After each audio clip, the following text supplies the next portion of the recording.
Malabar TMT 500D steel bars.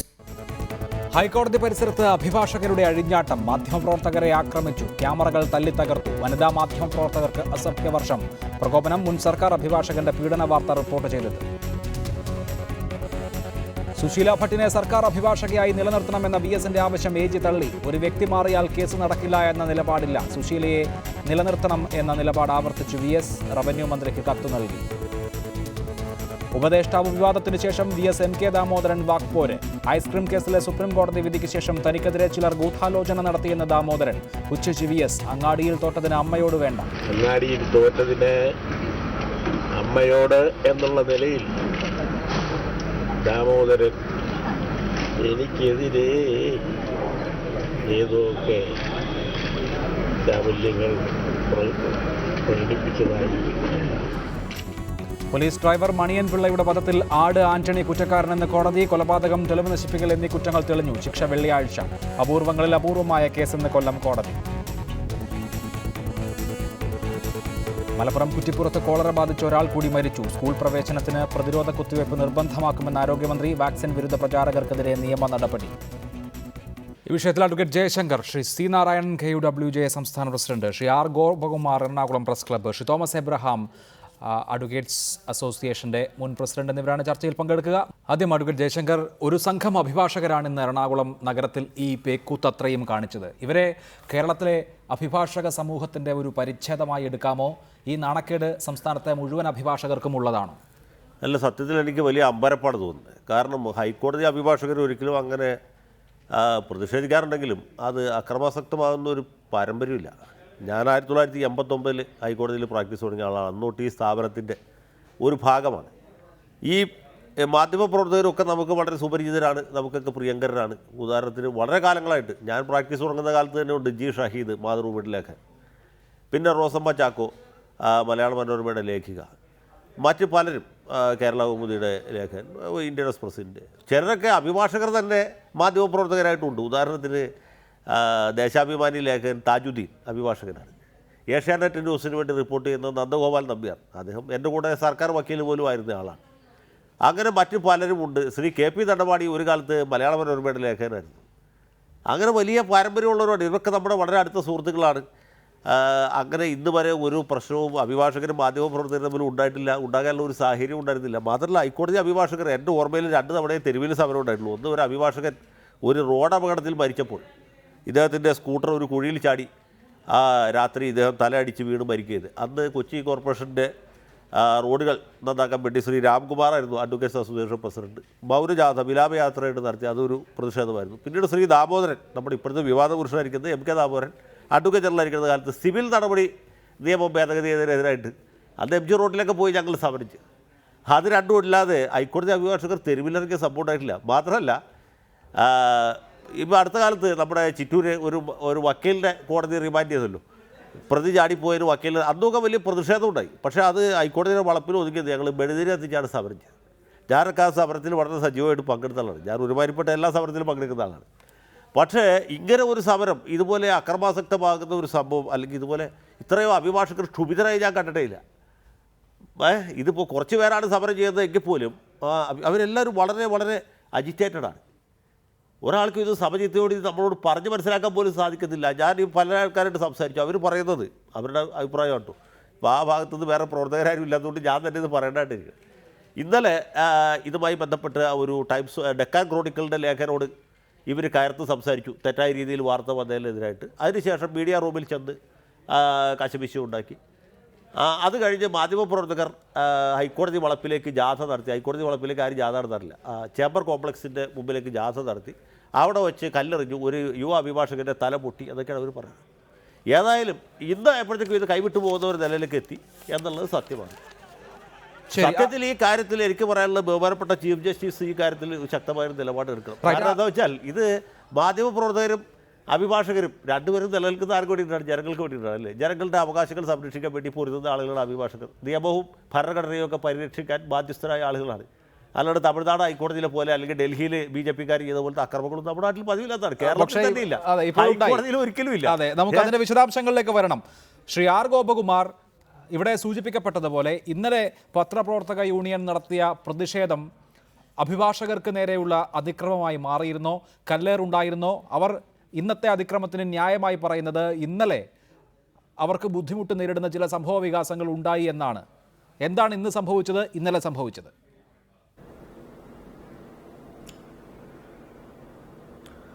Abhilash, ഇന്നലെ സംഭവിക്കുന്നത്, ഇന്നലെ ഈ കഴിഞ്ഞ ദിവസം ഈ ഒരു അഭിഭാഷകൻ അദ്ദേഹം ഒരു പെൺകുട്ടിയെ കടന്നു പിടിക്കുന്നു. കോൺവെന്റ് ജംഗ്ഷൻ എന്ന് പറയുന്ന സ്ഥലം നമുക്കെല്ലാവർക്കും എറണാകുളം സുപരിചിതമായിട്ടുള്ള, നഗരം സുപരിചിതമായിട്ടുള്ള എല്ലാവർക്കും അറിയാം. അവിടെ 7 മണിക്ക് ശേഷം പ്രധാനമായും കച്ചവടം നടക്കുന്നത് അവിടെയുള്ള വനിതാ കോളേജ് അടക്കമുള്ള സ്ഥലങ്ങളുമായിട്ട് ബന്ധപ്പെട്ടിട്ടാണ്. അവിടെ 7 മണിക്ക് ശേഷം വളരെ വിജനമായ റോഡാണ്. അവിടെ വെച്ച് ഈ അഭിഭാഷകൻ ഒരു പെൺകുട്ടിയെ കടന്നു പിടിക്കുന്നു. അവർ നിലവിളിക്കുന്നു. അതനുസരിച്ച് അവിടെയുള്ള ഓട്ടോറിക്ഷ തൊഴിലാളികളും അവിടെയുള്ള കടയിലുള്ള ജീവനക്കാരും ഓടിയെടുക്കുന്നു. അവർ ഇയാളെ തടഞ്ഞു നിർത്തുന്നു. ഈ പെൺകുട്ടി 100-ലേക്ക് വിളിക്കുന്നു. 100-ലേക്ക് വിളിച്ചതിന്റെ ഫലമായിട്ട് പോലീസ് വരുന്നു. പോലീസ് അയാളെ പിടികൂടുന്നു. ഈ പെൺകുട്ടിയുടെ പരാതി പ്രകാരം നടപടിയെടുക്കുന്നു. അതിനുശേഷം സംഭവിക്കുന്നത്, ഈ പെൺകുട്ടിയുടെ വീട്ടിലേക്ക് അദ്ദേഹത്തിന്റെ അഭിഭാഷകരുടെ ആളുകൾ ചെല്ലുന്നു. അദ്ദേഹത്തെ മനംമാറ്റുന്നു. ഇതൊന്നും നമ്മുടെ പ്രശ്നങ്ങളല്ല. പക്ഷേ മാധ്യമപ്രവർത്തകർ എന്നുള്ള നിലയ്ക്ക് നമുക്ക് കിട്ടുന്ന വാർത്തകളുടെ ഒരു 2 വശവും നമ്മൾ വളരെ കൃത്യമായി നോക്കുകയും അതനുസരിച്ച് വാർത്ത കൊടുക്കുകയാണ് ചെയ്യുന്നത്. അതനുസരിച്ച് പിറ്റേ ദിവസം സംഭവിക്കുന്നതും ഇത് സംബന്ധിച്ച് ഹൈക്കോടതി അഭിഭാഷക അസോസിയേഷന്റെ സമ്മേളനം ചേരുമ്പോൾ അതിനകത്ത് വിരുദ്ധമായ അഭിപ്രായങ്ങൾ ഉണ്ടാകുന്നു എന്ന് ഡെക്കാൻ ക്രോണിക്കലിന്റെ ലേഖനായ രോഹിത്തിനോട് ചില അഭിഭാഷകർ പറയുന്നു. അതനുസരിച്ച് അദ്ദേഹം ഒരു ലൈനാണ് വാർത്ത കൊടുക്കുന്നത്. ഈ ലൈൻ വാർത്ത കൊടുത്തതിന് ശേഷം അദ്ദേഹം ഈ അഭിഭാഷകന്റെ ജാമ്യ ഹർജി പരിഗണിക്കുന്ന, അല്ലെങ്കിൽ അദ്ദേഹത്തിന്റെ ഈ നടപടി ക്വാഷ് ചെയ്യണം എന്ന് പറഞ്ഞ് അദ്ദേഹം ഹൈക്കോടതിയെ സമീപിച്ച ആ ഹർജി പരിഗണിക്കാൻ വേണ്ടി എടുക്കുമ്പോൾ അദ്ദേഹം അവിടെ ചെല്ലുന്നു. രോഹിത് എന്ന് പറയുന്ന അദ്ദേഹം ചെല്ലുന്നു. അദ്ദേഹം ചെല്ലുന്നതിന് മുമ്പ് തന്നെ ഒരു പരിചയമുള്ള ഈ അഡ്വക്കേറ്റ് ജയശങ്കറിനടക്കം അറിയാം. അവിടെ റിപ്പോർട്ട് ചെയ്യാൻ വരുന്ന ആളുകൾ 5-10 വർഷം, രോഹിത് അടക്കമുള്ള പുതിയ തലമുറയിലുള്ള റിപ്പോർട്ടർമാരടക്കം അഭിഭാഷകർക്ക് സുപരിചിതരായിട്ടുള്ള ആൾക്കാരാണ്. അപ്പോൾ അദ്ദേഹത്തെ വിളിക്കുന്നു. അദ്ദേഹത്തിന്റെ മാതാവിനും പിതാവിനും 1 തലമുറയ്ക്കുമുള്ള ഒരു തെറിയൊക്കെ പറയുന്നു. എന്നാൽ അദ്ദേഹത്തെ പുറത്തിറക്കി കഴിഞ്ഞിട്ട് ഇത് പരിഗണിക്കേണ്ടതാണ്, ഈ കുറ്റപത്രം തള്ളാൻ കഴിയില്ല എന്ന് കോടതി പറയുന്നു. ഇതിന്റെ ഫ്രസ്ട്രേഷനിൽ പുറത്തിറങ്ങി പിന്നീടും ഇത് വരുമ്പോൾ കോടതിക്കകത്തേക്ക് കയറാൻ പോകുന്ന രോഹിത്തിനെ ഇവരെല്ലാം കൂടി തള്ളി സ്റ്റെയർ കേസ് വഴി താഴെയാക്കുന്നു. അതിന്റെ ആ സമയത്ത് അദ്ദേഹത്തോട് പറയുന്ന മഹത് വചനങ്ങൾ, ഇത് ഒരു പൊതുമാധ്യമം വഴി നമുക്ക് പറയാൻ കഴിയാത്ത രീതിയിലുള്ള മഹത് വചനങ്ങളാണ് അദ്ദേഹത്തോട് പറയുന്നത്. അദ്ദേഹത്തെ താഴെ ഇറക്കുന്നു. അതിനുശേഷം ഇവർ മീഡിയ റൂമിൽ വരുന്നു. മീഡിയ റൂമിൽ വന്നതിന് ശേഷം പത്രപ്രവർത്തക യൂണിയന്റെ ഔദ്യോഗിക ഭാരവാഹികൾ എന്നുള്ള രീതിയിൽ ഞങ്ങളോട് ബന്ധപ്പെടുന്നു. അപ്പോൾ ഞങ്ങൾ പറഞ്ഞു, അവിടെ ഹൈക്കോടതി എന്ന് പറഞ്ഞ പരിപാവനമായ ഒരു സ്ഥാപനം എന്നുള്ള നിലയ്ക്ക് ഏറ്റവും ഞങ്ങൾ ബഹുമാനിക്കുന്ന ഒരു സ്ഥലമാണ്. ഞങ്ങൾ ഹൈക്കോടതി എന്ന് പറയുമ്പോൾ ഞങ്ങൾ അവിടെ സുബ്രഹ്മണ്യം പോറ്റിയോ VR കൃഷ്ണയ്യരോ അല്ലെങ്കിൽ RM നയനാരോ പോലുള്ള വലിയ അല്ലെങ്കിൽ ജസ്റ്റിസ് ജാനകിയമ്മയോ പോലുള്ള വലിയ ആൾക്കാർ അഭിഭാഷകരായും അതിനു മുമ്പ് അതിനുശേഷം ജസ്റ്റിസുമാരായിട്ടും വന്നിട്ടുള്ള വലിയ ആളുകളുടെ ഒരു വലിയ ഇന്ത്യൻ നീതിന്യായ വ്യവസ്ഥയിൽ വളരെ കൃത്യമായ ഒരു സ്ഥാനമുള്ള ഒരു സ്ഥാപനം എന്നുള്ള നിലയ്ക്ക് ഞങ്ങളുടെ ഒരു ബഹുമാനം വെച്ച് ഞങ്ങൾ പറയുന്നു, രജിസ്ട്രാർക്ക് ഒരു പരാതി കൊടുക്കൂ, അതിനുശേഷം ആക്ടിംഗ് ചീഫ് ജസ്റ്റിസിന് നിങ്ങളൊരു പരാതി കൊടുക്കൂ, അദ്ദേഹം നടപടിയെടുക്കും എന്ന് പറയുന്നു. ഈ പരാതി കൊടുക്കാൻ വേണ്ടി അവിടെ ഇരുന്ന് പരാതി എഴുതിക്കൊണ്ടിരിക്കുമ്പോൾ, പരാതി എഴുതി ഇത് കൊടുത്തു കഴിഞ്ഞപ്പോൾ പിന്നെയും ചെന്നിട്ട് ഈ രോഹിത് എന്ന് പറയുന്ന റിപ്പോർട്ടറെ നീ പരാതി കൊടുക്കുമോ എന്ന് പറഞ്ഞിട്ട് പിന്നെയും നേരത്തെ പറഞ്ഞ ഈ നമ്മുടെ പൊതുവ്യവസ്ഥയിലില്ലാത്ത ആക്ഷേപങ്ങൾ ഉന്നയിച്ചുകൊണ്ട് അദ്ദേഹത്തിനെ മർദ്ദിക്കാൻ ശ്രമിക്കുന്നു. ഇത് തടയാൻ വേണ്ടി നന്ദഗോപാൽ, VV നന്ദഗോപാൽ എന്ന് പറയുന്ന 20 വർഷത്തിന് മുകളിൽ ഞങ്ങൾ ഹൈക്കോടതിയിൽ കാണുന്ന, ഹൈക്കോടതിയിൽ നിന്ന് റിപ്പോർട്ട് ചെയ്യുന്ന, അതേസമയം തന്നെ ഗവൺമെന്റ് വക്കീലടക്കമുള്ള സ്ഥാനങ്ങൾ അലങ്കരിച്ച ഒരു മനുഷ്യനെ നാഭിക്ക് ചവിട്ടുന്നു. ഇത് ഞങ്ങളുടെ മാധ്യമപ്രവർത്തകരെല്ലാം കണ്ടിട്ടുള്ള കാര്യമാണ്. അപ്പോൾ ഇങ്ങനെ ചവിട്ടിയതിനു ശേഷം രോഹിത് വിളിച്ചു പറയുന്നു, ഭയചകിതനായ ഒരു യുവ പത്രപ്രവർത്തകനാണ് അദ്ദേഹം വിളിച്ചു പറയുന്നത് ഇങ്ങനെയാണ് പ്രശ്നം എന്ന് പറയുമ്പോൾ ഞങ്ങൾ മാധ്യമപ്രവർത്തകർ സംഘടിച്ച് ഞങ്ങൾ അഡ്വക്കേറ്റ് അസോസിയേഷനിലേക്ക് ഞങ്ങളൊരു പ്രകടനം നടത്താൻ തീരുമാനിച്ചു. എന്തെന്നാൽ ഈ ഹൈക്കോടതി അഡ്വക്കേറ്റ്സ് അസോസിയേഷൻ എന്ന് പറഞ്ഞാൽ ഇതിന്റെ മുൻ പ്രസിഡന്റ് അടക്കം എൻ്റെ കൂടെ ഇപ്പോൾ ഇരിക്കുന്നുണ്ട്. അദ്ദേഹത്തിനോടക്കം ഞങ്ങൾക്ക് ബഹുമാനമുണ്ട്. എന്തുകൊണ്ടെന്നാൽ ഇന്നേ വരെ ഇപ്പോൾ നേരത്തെ അഡ്വക്കേറ്റ് ജയശങ്കർ ചൂണ്ടിക്കാട്ടിയതുപോലെ ഈ അഭിഭാഷകരുടെ ഭാഗത്തു നിന്ന് ഒരു തരത്തിലുള്ള ഒരു പ്രവർത്തനവും ഞങ്ങൾക്കെതിരെ ഉണ്ടായിട്ടില്ല. അത് മാത്രമല്ല, ഈ പൊതുജനങ്ങളോടൊപ്പം നിൽക്കുകയും പറയുന്ന കാര്യങ്ങൾ റിപ്പോർട്ട് ചെയ്യുകയാണ്. ഇപ്പോൾ ഒരു ഡിഫറൻസ് ഓഫ് ഒപ്പീനിയൻ ഉണ്ടായിക്കഴിഞ്ഞാൽ ഞങ്ങൾ ഈ പറഞ്ഞ ആരോപിതനായ വക്കീലിന്റെ വേർഷൻ നമ്മൾ കൊടുക്കും. അത് മാത്രമല്ല, അഡ്വക്കേറ്റ്സ് അസോസിയേഷന്റെ പൊതുയോഗം സംബന്ധിച്ച റിപ്പോർട്ട് തീർച്ചയായും നമുക്ക് ഇതിന്റെ വിശദാംശങ്ങളിലേക്ക് പോകേണ്ടതുണ്ട്. ശ്രീ ആർ ഗോപകുമാർ, ഞാൻ അങ്ങയിലേക്ക് മടങ്ങി വരാം. ശ്രീ തോമസ് എബ്രഹാം, അഡ്വക്കേറ്റ്സ് അസോസിയേഷന് ഭൂഷണമാണോ ഇത്? മാധ്യമപ്രവർത്തകരെ തല്ലി എന്നുള്ളത് വിട്ടേക്കൂ, എന്തിനാണ് ഇത്ര വലിയ സമ്മർദ്ദം ഈ അഭിഭാഷകർ ചെലുത്തുന്നത് എന്നുകൂടി കേരളത്തോട് വിശദീകരിക്കണം. ഒരഭിഭാഷകൻ, മുൻ ഗവൺമെൻറ് ലീഡർ, ഒരു പീഡനക്കേസിൽ അദ്ദേഹത്തിനെതിരെ കേസ് രജിസ്റ്റർ ചെയ്യപ്പെടുന്നു. അത് മാലോകരാരും അറിയേണ്ട എന്നുള്ള സമീപനം അഭിഭാഷകരാകെ സ്വീകരിക്കാമോ? അഭിഭാഷകനായാൽ പീഡിപ്പിക്കാം എന്നില്ലല്ലോ.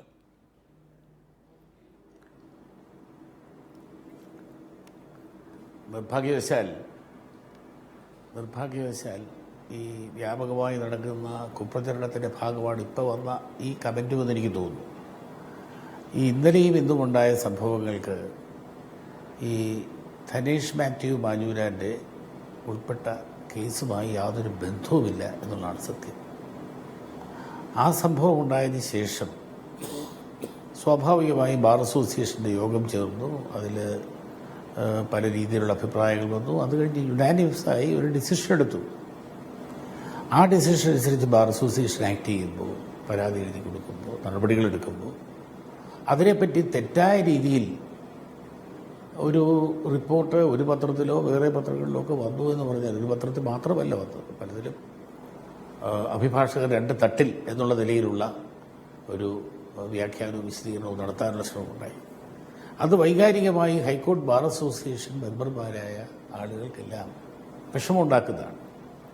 ആകപ്പാടെ ഒരു അസോസിയേഷൻ മാത്രമേ ഹൈക്കോടതി എല്ലാ ബാറുകളിലും ഉള്ളൂ. ഹൈക്കോടതി ബാർ അസോസിയേഷൻ 6000-ഓളം അംഗങ്ങളുള്ള അസോസിയേഷൻ. അതിലെ എടുക്കുന്ന തീരുമാനങ്ങൾ രണ്ട് തട്ടിലാണ് എന്നുള്ള നിലയിലുള്ള ദുർവ്യാഖ്യാനം എന്നാണ് വൈകാരികമായി അഭിഭാഷകർക്കുണ്ടായ പ്രധാനപ്പെട്ട പ്രശ്നം.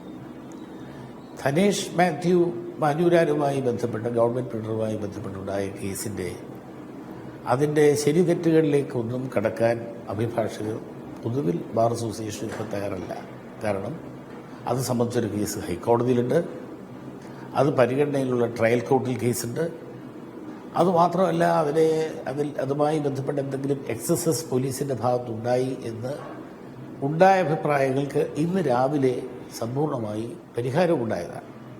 ബഹുമാനപ്പെട്ട കേരള മുഖ്യമന്ത്രി നിർദ്ദേശിച്ചനുസരിച്ച് DGP നേരിട്ട് തിരുവനന്തപുരത്ത് നിന്ന് അടിയന്തരമായി ഇന്ന് എറണാകുളത്തെത്തുകയും ബാർ അസോസിയേഷൻ്റെ പ്രതിനിധികളടക്കം പങ്കെടുത്തൊരു യോഗം വിളിച്ചുകൂട്ടുകയും ഇൻവെസ്റ്റിഗേഷനകത്ത് കുഴപ്പമുണ്ട്, എന്തോ പ്രത്യേക നിക്ഷിപ്ത താല്പര്യമുണ്ട് എന്നുള്ള നിലയിൽ ആ നിക്ഷിപ്ത താല്പര്യത്തിൻ്റെ പ്രധാനപ്പെട്ട തെളിവ് പരിപൂർണ രഹസ്യ സ്വഭാവം ഉണ്ടാകേണ്ട 164 സ്റ്റേറ്റ്മെൻറ്റ്, അത് ഈ കേസ് പരിഗണിക്കാത്ത വേറൊരു മജിസ്ട്രേറ്റിന് മുമ്പിൽ ഒരു സാക്ഷി രേഖപ്പെടുത്തേണ്ടതും, അത് രേഖപ്പെടുത്തിയാൽ ആ മജിസ്ട്രേറ്റ് കേസ് പരിഗണിക്കുന്ന മജിസ്ട്രേറ്റിന് മുമ്പിലേക്ക് അയച്ചു കൊടുക്കുകയും ചെയ്യുന്ന രഹസ്യ സ്വഭാവമുള്ള ഒരു രേഖയാണ്. അത് എല്ലാ മീഡിയയിലും അഡ്വക്കേറ്റ് തോമസ് എബ്രഹാം, ആ 164 സ്റ്റേറ്റ്മെന്റ് മീഡിയയിൽ വന്നു എന്നുള്ളതാണോ പ്രശ്നം? നിങ്ങളൊക്കെ ഹൈക്കോടതി അഭിഭാഷകരായ നിങ്ങളൊക്കെ വളരെ പ്രിവിലേജ്ഡ് ആയിട്ടുള്ള ആളുകളാണല്ലോ. ഇവിടെ മറുവശത്തുള്ള പെൺകുട്ടി അന്നത്തിന് വേണ്ടി സെയിൽസ് ഗേളായി ജോലി ചെയ്യാൻ പോകുന്ന ഒരു പെൺകുട്ടിയാണ്. ആ പെൺകുട്ടി ജോലി കഴിഞ്ഞ് മടങ്ങി വരുമ്പോഴാണ് അവർക്ക് ഇങ്ങനെ ഒരു ദുരനുഭവം ഉണ്ടായത്. അവർ മജിസ്ട്രേറ്റിന് മുൻപിൽ അവരുടെ ദുരനുഭവം കൃത്യമായി രേഖപ്പെടുത്തിയിട്ടുണ്ട്. ആ 164 സ്റ്റേറ്റ്മെന്റിന്റെ കോപ്പി എൻ്റെ കൈവശവുമുണ്ട്. അങ്ങനെ ഒരു ദുരനുഭവം ഈ സമൂഹത്തിലെ താഴെത്തട്ടിലുള്ള ഒരു സ്ത്രീക്ക് അനുഭവിക്കേണ്ടി വന്ന ഒരു പശ്ചാത്തലത്തിലാണ് നമ്മൾ ഈ ചർച്ച നടത്തുന്നതും. അങ്ങനെ ഇരിക്കെ ആ 164 സ്റ്റേറ്റ്മെന്റ് എങ്ങനെ മാധ്യമങ്ങളിൽ വന്നു, അതിൽ ഗൂഢാലോചന ഇല്ലേ എന്നൊക്കെ ചികഞ്ഞു പോകലാണോ ബാർ അസോസിയേഷന്റെ അല്ലെങ്കിൽ ഹൈക്കോർട്ട് അഡ്വക്കേറ്റ്സ് അസോസിയേഷന്റെ ജോലി? അതിനപ്പുറത്തുള്ള സാമൂഹിക തലം, പണവും സ്വാധീനമുള്ള ആളുകൾക്ക് ഈ നാട്ടിൽ എന്തുമാകാം എന്നുള്ളതൊരു പ്രശ്നമായി കാണുന്നേ ഇല്ലേ ഈ വളരെ പ്രിവിലേജ്ഡ് ആയിട്ടുള്ള അഭിഭാഷക സമൂഹം?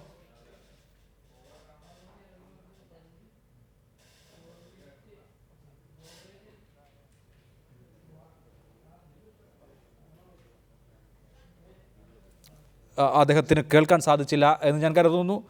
ശരി, റോള് പ്ലേ ചെയ്തത് നിർഭാഗ്യവശാൽ ഒരു സംഘം, എല്ലാ മാധ്യമപ്രവർത്തകരെയും ഞാൻ കുറ്റം പറയുന്നില്ല, ഒരു സംഘം മാധ്യമപ്രവർത്തകർ ഇന്നലെ നടത്തിയത് പ്രകടനമാണ്. പ്രകടനങ്ങളെക്കുറിച്ച് പറയുമ്പോൾ ഹൈക്കോടതിയുടെ 7 അയലത്ത് പോലും പ്രകടനമെടുത്താൽ ഹൈക്കോടതി നിർദ്ദേശം അനുസരിച്ച് തടയേണ്ടതാണ്. എന്നാൽ കോടതിയുടെ ഒരു ഗേറ്റിൽ നിന്ന് തെക്ക് പടിഞ്ഞാറേ ഗേറ്റിൽ നിന്ന് വന്ന് വടക്ക് പടിഞ്ഞാറേ ഗേറ്റ് വരെ പ്രകടനം, അതും കഴിഞ്ഞ് പിന്നെ ഹൈക്കോർട്ടിലെ അഡ്വക്കേറ്റ്സിൻ്റെ ചേംബേഴ്സിൻ്റെ ഫ്രണ്ടിൽ വരെ രാത്രി വൈകുന്നേരം 5 മണിക്ക് ശേഷം പോലീസ് അകമ്പടി സേവിച്ചൊരു സംഘം മാധ്യമപ്രവർത്തകർ വന്നു. അവരുടെ കൂട്ടത്തിൽ നിന്ന് അവരാണോ എറിഞ്ഞത്, പോലീസുകാരാണോ എറിഞ്ഞതെന്നറിയില്ല, ഒരു അഭിഭാഷകൻ്റെ കൈയൊടിഞ്ഞു, വേറൊരു അഭിഭാഷകൻ്റെ തലയ്ക്ക് പരിക്കേറ്റു. അതാണ് ഇന്നലെ ഉണ്ടായ സംഭവം. സ്വാഭാവികമായി പുറത്തു നിന്ന് എറിയുകയും അകത്തു നിന്ന് ഒരാൾ പോലും ഇത് മുഴുവൻ ഉണ്ടായിട്ടും പ്രതികരിക്കാതിരിക്കുകയും ചെയ്ത സംഭവം ഇന്നലെ ഉണ്ടാകുമ്പോൾ ആ പരിക്കേറ്റ അഭിഭാഷകരുടെ കാര്യം പരിഗണിക്കാൻ അടിയന്തരമായി കൂടുതൽ ജനറൽ ബോഡിയിൽ ഉണ്ടാകുന്ന വികാരം എന്തായിരിക്കും? ആ വികാരം മാത്രമാണ് ഇന്ന് രാവിലെ ഉണ്ടായത്. സ്വാഭാവികമായി അതിനെ സംബന്ധിച്ച് അഭിഭാഷകർ വളരെ ശക്തിയായ പ്രതിഷേധമുണ്ട്. കാരണം മാധ്യമപ്രവർത്തകരാണെന്ന് പറഞ്ഞാലും കോടതിയുടെ തെക്ക് പടിഞ്ഞാറേ ഗേറ്റിൽ നിന്ന് വടക്ക് പടിഞ്ഞാറേ ഗേറ്റും കടന്ന് പിന്നെ ഹൈക്കോർട്ട് അഡ്വക്കേറ്റ്സ് അസോസിയേഷൻ്റെ ഗോൾഡൻ ജൂബിലി ചേംബേഴ്സിൻ്റെ ഗേറ്റിൻ്റെ മുമ്പിൽ വരെ വന്ന് അവിടെ നിന്ന് കല്ലെറിയത്തക്കവണ്ണമുള്ളൊരു സാഹചര്യം ഉണ്ടാകുക, അവിടെ നിന്ന് ചീത്ത വിളിക്കുക, തിരിച്ച് സ്വാഭാവികമായി ഒരു ചെറിയ കൂട്ടം അഭിഭാഷകർ മാത്രമാണ് ഉണ്ടായിരുന്നത്. ശരി, അങ്ങനെയാണ് താങ്കൾ അതിനെ വിശദീകരിക്കുന്നത്, അല്ലെങ്കിൽ അങ്ങനെയാണ് താങ്കൾ അതിനെ ന്യായീകരിക്കുന്നത്. തുടരുക, ഞാൻ അങ്ങയിലേക്ക് മടങ്ങി വരാം. അഡ്വക്കേറ്റ് ജയശങ്കർ, ഇടപ്പള്ളി വില്ലേജ് മാഞ്ഞൂരാൻ വീട്ടിൽ സൈമൺ മകൻ മത്തായി, അതായത് ഈ ധനേഷിൻ്റെ അച്ഛൻ എഴുതി കൊടുത്ത ഒരു ഒത്തുതീർപ്പ് സ്റ്റേറ്റ്മെൻറ്റ് എൻ്റെ കൈവശമുണ്ട്. അതിൽ പറയുന്നത്, അതായത് ഈ സ്ത്രീക്ക് എഴുതി കൊടുത്ത ഒത്തുതീർപ്പ്, എൻ്റെ മകൻ താങ്കളോട് IPC 354 വകുപ്പ് പ്രകാരം ശിക്ഷ കിട്ടാവുന്ന തെറ്റ് ചെയ്തിട്ടുള്ളതും ആയതിന് crime number 1590/16 Ernakulam central police സ്റ്റേഷനിൽ കേസ് രജിസ്റ്റർ ചെയ്തിട്ടുള്ളതാകുന്നു എന്ന് ഞാൻ സമ്മതിക്കുന്നു. അതിനുശേഷം ബാക്കി അതിൻ്റെ ഒത്തുതീർപ്പിനെ കുറിച്ച് പറയുകയാണ്. അതായത് എന്താണ് സംഭവിച്ചിട്ടുള്ളത് എന്നുള്ളത് എല്ലാ ആളുകൾക്കും അറിയാം.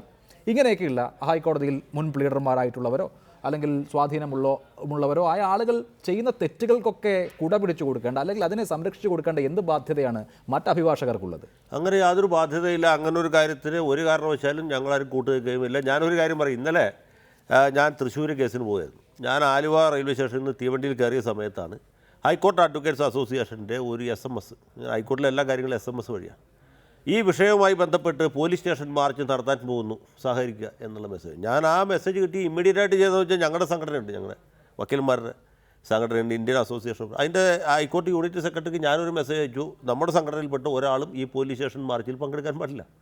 കാരണം ഇങ്ങനെയുള്ള കാര്യങ്ങളിലൊക്കെ ഞങ്ങൾക്ക് വ്യക്തമായ നിലപാടുണ്ട്. സാമൂഹ്യ പ്രതിബദ്ധതയുള്ള ഒരു സംഘടനയുടെ പ്രവർത്തകരെന്നുള്ള നിലയ്ക്ക്, കമ്മ്യൂണിസ്റ്റ് പാർട്ടിയുടെ അനുഭവമുള്ള ആളുകൾ എന്ന നിലയ്ക്ക് സ്ത്രീ പീഡനത്തെ ഒരു കാരണവശാലും ഞങ്ങൾക്ക് പ്രോത്സാഹിപ്പിക്കാൻ പറ്റില്ല. ആ അഭിഭാഷകൻ നിരപരാധിയാണെങ്കിൽ തോമസ് എബ്രഹാം പറയുന്നത് ഞാൻ മുഖവിലേക്ക് എടുക്കാൻ തയ്യാറാണ്.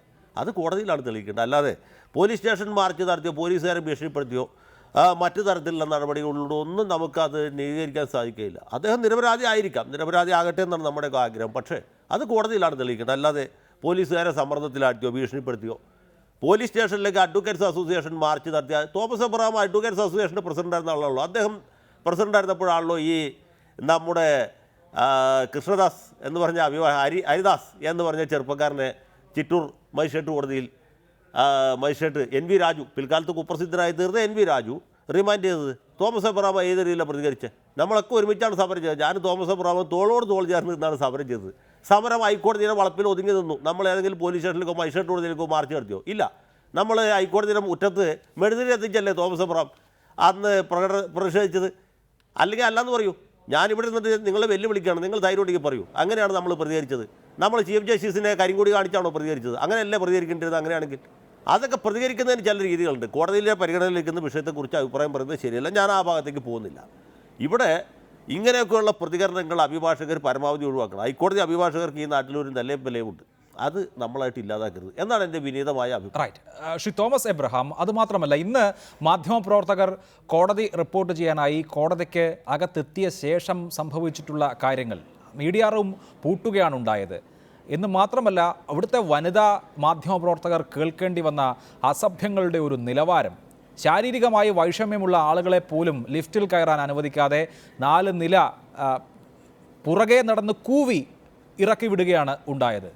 ആ നിലയ്ക്കൊക്കെ ഹൈക്കോടതിയിൽ പ്രാക്ടീസ് ചെയ്യുന്ന അഭിഭാഷകരൊക്കെ പെരുമാറണമെങ്കിൽ അവരുടെ മനോനില എന്തായിരിക്കുമെന്നോർത്ത് അത്ഭുതപ്പെടുകയാണ്.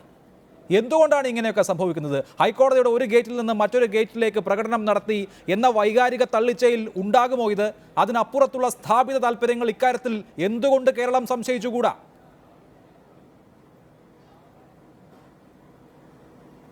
അല്ല, ഹൈക്കോടതിയുടെ ഒരു ഗേറ്റിൽ നിന്ന് വേറൊരു ഗേറ്റിലേക്ക് പ്രകടനം നടത്തുക മാത്രമല്ല ചെയ്തത്. ഇന്നലെ ഉണ്ടായത് കല്ലെറിഞ്ഞ് 2 അഭിഭാഷകർക്ക് വളരെ ഗൗരവമായി പരിക്കുണ്ടാക്കി. അത് വളരെ അത് ലഘുവായി കാണാൻ പറ്റില്ല. ഞാൻ പറഞ്ഞത് എന്താണ് പറഞ്ഞോളൂ. ഈ അഭിഭാഷകരുടെ ശ്രീ ഗോപകുമാർ, താങ്കൾ പറയുന്നത് കേൾക്കാം. ഇന്നലെ സംഭവിച്ചതിനെ കുറിച്ച് വിശദീകരിക്കാം. പറയുന്ന ഈ ന്യായങ്ങൾ, ഈ പറയുന്ന അഭിഭാഷകർ എന്ന് പറയുന്നത്, ഞാൻ പറയുന്നത് ഈ ഇന്ത്യൻ ഭരണഘടനയ്ക്കനുസരിച്ച് ജീവിക്കുന്ന ആളുകൾ, അല്ലെങ്കിൽ സ്വത്തിനും ജീവനും സംരക്ഷണം നൽകേണ്ട ആളുകൾ, അവരിങ്ങനെ നുണ പറയുന്നത് കേൾക്കുമ്പോൾ എനിക്ക് ലജ്ജ തോന്നുകയാണ്. എന്തുകൊണ്ടെന്നാൽ ഈ പറയുന്ന ഞങ്ങളുടെ ഒരു സഹപ്രവർത്തകനെ അവിടെ വളഞ്ഞു വെച്ച് അസഭ്യം പറയുകയും 6ാം നിലയിൽ നിന്നും കോവണിപ്പടിയിൽ കഴുത്തിന് പിടിച്ച് താഴ്ത്തു കൊണ്ടുവരികയും അതിനുശേഷം ഇവരുടെ സഹപ്രവർത്തകരായ കോട്ടും ഗൗണും അണിഞ്ഞ ഒരു അഭിഭാഷകനെ ചവിട്ടി നിലത്തിടുകയും ചെയ്തതിന് ശേഷം ഇവർ പറയുന്ന ന്യായങ്ങൾ ആരാണ് വിശ്വസിക്കുന്നത്? ഇന്നലെ ഇതിനകത്ത് ഞാൻ പറയുന്ന ഒരു വലിയൊരു കാര്യം, ഇന്നലെ ഞങ്ങൾ രജിസ്ട്രാർക്കും ചീഫ് ജസ്റ്റിസിനും acting chief justice Shri Thottathil B രാധാകൃഷ്ണനും നൽകിയ പരാതിയിൽ കൃത്യമായ നടപടിയെടുത്തിരുന്നെങ്കിൽ ഇന്ന് ഇതുപോലുള്ള പ്രശ്നങ്ങൾ ഉണ്ടാവുകയില്ലായിരുന്നു. പക്ഷേ ഇവർ പറയുന്നത് പോലെ ഇവർ ഇന്ന് നമ്മളുടെ സഹോദരിമാരോട്, ഇന്നലെ ഒരു സഹോദരിയോട്, ഈ രാജ്യത്ത് ഒരു പെൺകുട്ടിക്ക് 7 മണി കഴിഞ്ഞ് ജോലിക്ക് പോകുന്ന ഒരു കടയിൽ, സി ക്ലാസ് കടയിൽ ജോലി ചെയ്യുന്ന ഒരു സ്ത്രീ വീട്ടിൽ പോകുമ്പോൾ പുറകെ നടന്ന് ഉപദ്രവിക്കുന്ന ഒരു അഭിഭാഷകനെ കുറിച്ച് എന്ത് പറയാനാണ്? ഞാൻ പറയുന്നു, ഈ രാജ്യത്ത് അഭിഭാഷക വൃത്തി എന്ന് പറയുന്നത് അതപ്പതിച്ചു എന്ന് പറയാൻ എനിക്ക് പറയാൻ കഴിയൂ. ശരി, തോമസ് എബ്രഹാം, എന്താണ് ഇന്ന് കോടതിക്ക് പുറത്ത് നടന്നത് എന്നുള്ളതിന്റെ ദൃശ്യങ്ങളുണ്ട്. കോടതിക്ക് അകത്ത് നടന്നത് ഞാൻ വ്യക്തിപരമായി കണ്ടിട്ടില്ല, മാധ്യമപ്രവർത്തകർ പറയുന്ന അറിവേ ഉള്ളൂ. പക്ഷേ ഇന്ന് എന്താണ് കോടതിക്ക് വെളിയിൽ നടന്നത് എന്നുള്ളത് മാലോകർക്ക് മുഴുവൻ കാണാം ദൃശ്യങ്ങളിലൂടെ. ഇങ്ങനെയൊക്കെ എന്ത് പ്രകോപനത്തിന്റെ പേരിലായാലും അഭിഭാഷകർ പെരുമാറാൻ പാടുണ്ടോ എന്നുള്ളതാണ് പ്രശ്നം. കുഴഞ്ഞു വീണ് മരിച്ച പഴയ ഏജിയുണ്ട്, അദ്ദേഹത്തെ പോലെയുള്ള ആൾക്കാരെയാണ് ഞങ്ങളുടെ ജീവിതത്തിൽ ഞങ്ങൾ തീർച്ചയായും അഭിഭാഷകരെ എല്ലാം മറികടന്നുകൊണ്ട് അഭിഭാഷക വൃത്തിക്ക് അപമാനകരമായി പറഞ്ഞുകൊണ്ട് ഒരു പെൺകുട്ടിയെ പീഡിപ്പിച്ച കസ്മലന്മാരുടെ പേരിൽ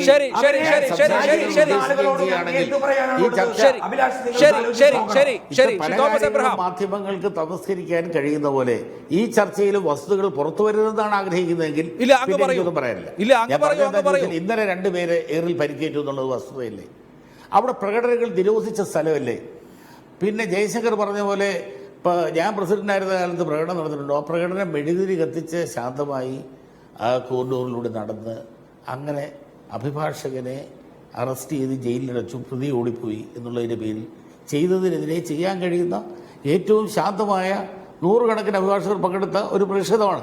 അത് കോടതിയിൽ അഭിഭാഷകർക്ക് കാണിക്കാൻ കഴിയുന്ന രീതിയിൽ നിരക്കുന്ന കാര്യങ്ങളല്ലാതെ ഒന്നും ചെയ്തില്ല എന്ന് ജയശങ്കറിന് പറയാം. അതുകൊണ്ട് ആ രീതിയിൽ അതും ഇന്നുണ്ടായ സംഭവങ്ങളും കൂട്ടി വായിക്കുന്നത് ശരിയല്ല. 1000കണക്കിന് ആളുകൾ പങ്കെടുക്കുന്ന ഏത് രാഷ്ട്രീയ പാർട്ടിയുടെ പ്രകടനം, ട്രേഡ് യൂണിയൻ പ്രകടനം ഒക്കെ ഹൈക്കോടതി മാർച്ച് എന്ന് പറഞ്ഞ് വന്നാൽ കമ്മീഷൻ ഓഫീസിന് അപ്പുറത്ത് തടയുക, അതുപോലെ ഇങ്ങേ റോഡിൽ ഈ ഹൈക്കോടതിയോട് അടുക്കുന്ന റോഡുകളിൽ പോലും പ്രവേശിക്കാതിരിക്കുക എന്നുള്ള അവസ്ഥയുണ്ടായിരിക്കെ പോലീസ് അകമ്പടി സേവിച്ച് ഒരു സംഘം ആളുകൾ അവിടെ നിന്ന് കടന്നു വന്ന് ഏതാണ്ട് അഡ്വക്കേറ്റ്സ് അസോസിയേഷൻ്റെ ഗ്ലാസ് കൊണ്ട് കവർ ചെയ്തിട്ടിരിക്കുന്ന ചേംബറിന് മുമ്പിൽ വന്നു നിന്ന് കല്ലെറിഞ്ഞ് 2 പേർക്ക് പരിക്കേറ്റു. അവർ ആശുപത്രിയിലായി. മാർട്ടിൻ എന്നാണ് കൈ ഒടിഞ്ഞുപോയ പെരുമ്പാവൂരാണ് പ്രധാനമായി പ്രാക്ടീസ് ചെയ്യുന്നത്, ഹൈക്കോടതിയിൽ പ്രാക്ടീസ് ചെയ്യുന്നുണ്ട്. അതൊരു സത്യമല്ലേ? അതിൻ്റെ അടിസ്ഥാനത്തിലാണ് സ്വാഭാവികമായി അതിനെ തുടർന്നുള്ള പല സംഭവങ്ങളുണ്ടായത്. ഇന്നുണ്ടായത് എന്താ? 10 മിനിറ്റ് പോലും ഒരു പ്രകടനക്കാരൻ റോഡ് ബ്ലോക്ക് ചെയ്താൽ കേരളത്തിൽ എവിടെയും പോലീസ് ഇരിക്കാൻ അനുവദിക്കാറില്ല. പരമാവധി ഒരാൾ പ്രസംഗിക്കാൻ സമ്മതിക്കും, അത് കഴിഞ്ഞ് അറസ്റ്റ് ചെയ്ത് മാറ്റും. ഇന്ന് 1.5 മണിക്കൂർ നേരം പോലീസിൻ്റെ പ്രൊട്ടക്ഷനിൽ ഹൈക്കോടതിയുടെ തെക്ക് പടിഞ്ഞാറ് ഗേറ്റിന് മുന്നിലേക്ക് കടന്നു വരുന്ന റോഡ് ഗേറ്റ് ആദ്യം ബ്ലോക്ക് ചെയ്തു. ഗേറ്റിൻ്റെ അവിടെ നിന്ന് പിന്നീട് ഇറങ്ങാൻ ആളുകൾ ശ്രമിക്കുകയും ഒരു സമ്മർദ്ദം വരികയും ചെയ്തു. പുറകോട്ട് മാറി റോഡ് ബ്ലോക്ക് ചെയ്തു. ആ റോഡ് ബ്ലോക്കേഡ് ഒരു 10 മിനിറ്റ് കൊണ്ട് മാറ്റാൻ പോലീസിന് കഴിയുമായിരുന്നു, അവർ മാറ്റിയില്ല.